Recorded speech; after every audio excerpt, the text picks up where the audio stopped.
अस्सलाम वालेकुम। आज हमारा टॉपिक है time value of money. Time value of money जो है फाइनेंस का one of the most important concept है। इसको समझे बगैर आप फाइनेंस को समझ नहीं सकते, क्योंकि जितने भी डिसीजंस फाइनेंस में लिए जाते हैं वो सारे पैसों के इर्द गिर्द घूमते हैं। मैं इंडिविजुअल से बात शुरू करूंगा और फिर हम कंपनी की तरफ लेटर ऑन जाएंगे कि किस तरह से टाइम वैल्यू ऑफ मनी का कॉन्सेप्ट हमारे लिए ज़रूरी है।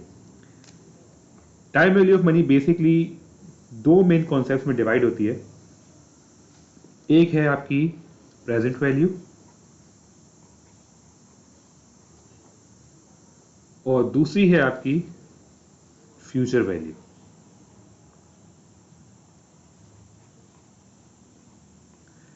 इस लेक्चर में बेसिकली हम फ्यूचर वैल्यू के बेसिक्स कॉन्सेप्ट्स को देखेंगे कि किस तरह से हम इसको यूज कर सकते हैं in our lifes. Let's suppose आज मैंने एक जॉब शुरू की। सपोज करते हैं कि मेरी एज 25 है और 60 ईयर्स की एज में मैं रिटायर हो जाऊंगा। तो होता यह है कि मैं हर साल अपनी कुछ सैलरी में से कुछ ना कुछ पेंशन निकालता रहता हूं, जो जाके कहीं ना कहीं इन्वेस्ट होती है। वो हम लेटर देखेंगे कहां पे इन्वेस्ट होती है। होता यह है कि 25 साल की एज में आपने स्टार्ट किया इन्वेस्ट करना, 35 ईयर्स तक आपने इन्वेस्ट किया और हर मंथ आपने कुछ ना कुछ अमाउंट्स में डाला, उस पर कुछ ना कुछ आपको इंटरेस्ट या प्रॉफिट मिलता रहा। तो आप अभी से ये हिसाब लगा सकते हैं कि when you will retire after 60 years तो आपके अकाउंट में कितने पैसे होंगे। एक बात तो ये हो गई। दूसरा ये है कि लेट्स सपोज अगर मैं कोई सिंपल सा बैंक अकाउंट में अपने पैसे रखता हूं सेविंग के अंदर, ठीक है। अब मैंने सेविंग के अंदर अपने पैसे रख दिए। लेट्स सपोज अगर मैंने रखे हैं सिर्फ ₹10,000। मैं ये देखूंगा कि हर मंथ या एनुअली मुझे कुछ ना कुछ रिटर्न मिलता है। तो 5 साल के बाद या 10 साल के बाद वो अमाउंट कितनी बन जाएगी, क्या वो मेरे लिए यूजेबल होगी, क्या मैं उससे फ़ायदा उठा सकूंगा। क्योंकि होता ये है, सपोज मैंने आज कुछ पैसे रख दिए और मैं ये चाहता हूं कि 5 साल बाद वो जो अमाउंट है 1 लाख बन जाए। तो उसके हिसाब से मैं इंटरेस्ट रेट भी ढूंढता हूँ। इस सब एग्जाम्पल्स को हम देखेंगे भी कैलकुलेशन के साथ भी कि किस तरह से हम इसको सॉल्व करेंगे। तो बात सारी ये थी कि हम फ्यूचर वैल्यू में ये देखेंगे कि अगर आज मैं कुछ इन्वेस्ट करता हूं तो कुछ टाइम बाद मुझे उससे कितने पैसे मिल सकते हैं। तो फ्यूचर वैल्यू के अंदर जो पहला कॉन्सेप्ट है हमारा वो है सिंपल इंटरेस्ट का।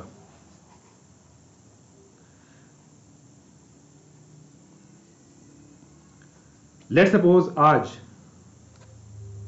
मैंने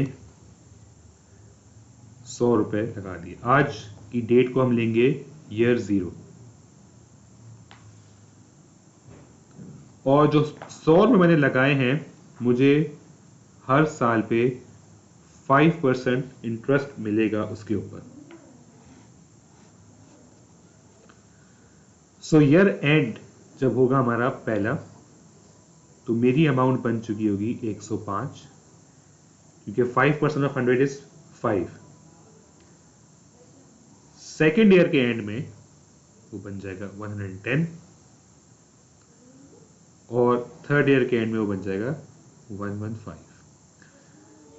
right now it's very simple कि हमने 3 साल का निकाला, हमने टाइमलाइन बनाई और टाइमलाइन के थ्रू हमने सॉल्व कर दिया। लेकिन होता ही है कि जब आपके पास 50 साल होते हैं, 60 ईयर्स होते हैं और कॉम्प्लिकेटेड वैल्यूज होती हैं तो उसमें हमें फॉर्मूले की नीड होती है। तो अब मैं आपको बताऊंगा कि क्या फॉर्मूला है इसका and how we can apply that formula.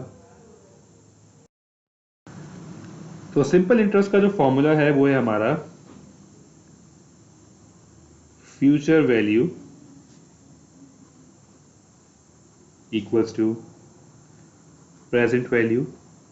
Present value ये वो वैल्यू है जो आज आपने इन्वेस्ट की है, plus again present value times bye interest rate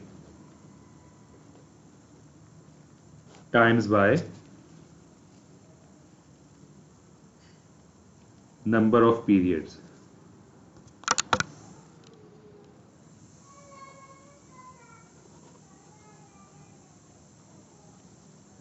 अब मैं इसको शॉर्ट में लिखना चाहूं तो फ्यूचर वैल्यू को मैं यूज करूंगा एफ वी, प्रेजेंट वैल्यू को मैं यूज करूंगा P V plus P V times bye interest rate. के लिए कहीं आई यूज होता है, कहीं आर यूज होता है, तो right now I am using I, small I.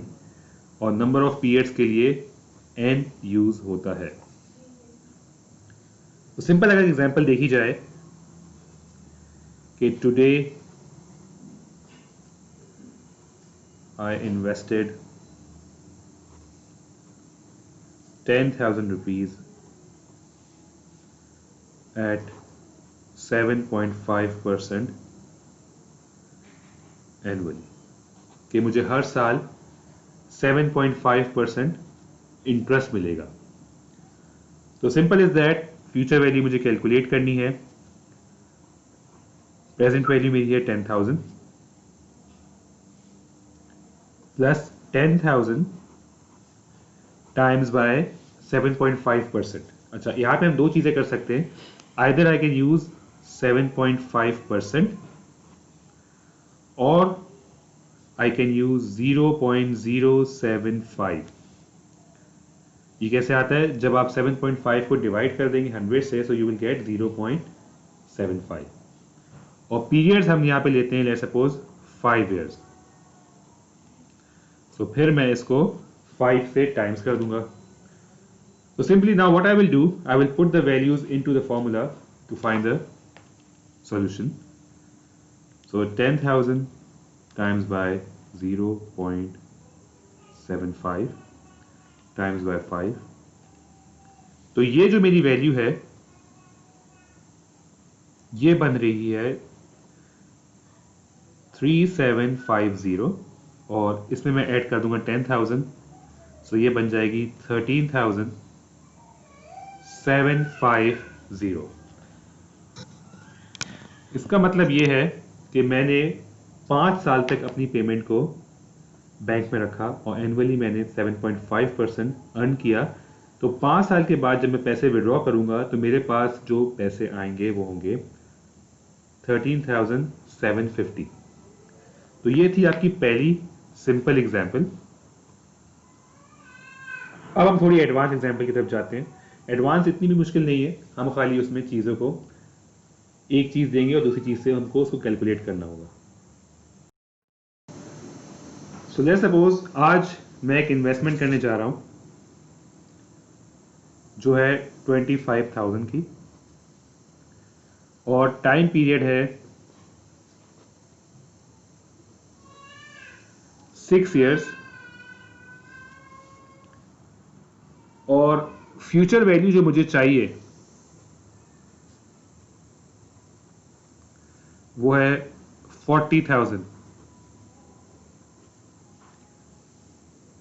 तो अब मुझे इसमें क्या मालूम करना है, इसमें मुझे रेट मालूम करना है कि मैं किस रेट पे इन्वेस्टमेंट करूंगा कि 6 साल के बाद मेरी जो अमाउंट है वो 40,000 हो जाएगी। सो अगर मैं दोबारा वैल्यूज को पुट करूं इनटू द फॉर्मूला,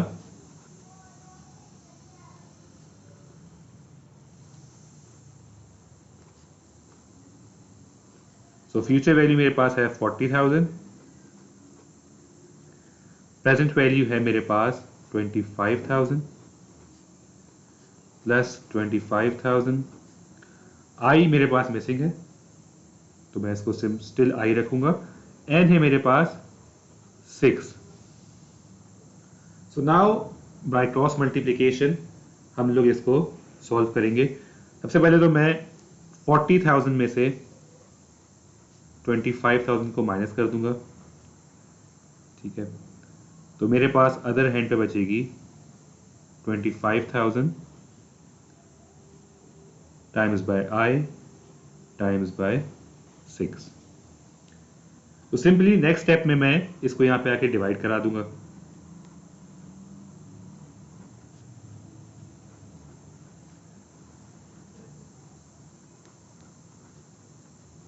सो इस तरफ बच जाएगा आई। अब इसको एक स्टेप आगे लेके चलते हैं कि 15,000 divide by 25,000 times bye 6 is 150,000। सो ये हमारे पास आ रहा है आई इक्वल्स टू 0.10। तो ये है डेसिमल में, तो इसको अगर हम परसेंटेज में देखेंगे तो हम इस 0.10 को टाइम्स कर देंगे 100 से, सो वी विल गेट 10%। तो सिंपल इंटरेस्ट के अंदर इस टाइप की ही चीजें आप एक्सपेक्ट कर सकते हैं कि 4 चीजों में से एक चीज मिसिंग होगी। आप बाय क्रॉस मल्टीप्लिकेशन आप कैलकुलेट कर सकते हैं जो मिसिंग वैल्यूज हैं। तो होपफुली आपको ये थोड़ा समझ आया होगा। नेक्स्ट लेक्चर में हम कंपाउंड इंटरेस्ट को देखेंगे और उसके बाद हम कुछ टेक्निकल क्वेश्चन देखेंगे थर्ड लेक्चर के अंदर कि किस तरह से अगर कोई चीज़ मिसिंग हो तो how we can calculate the value of the missing figures. Thank you.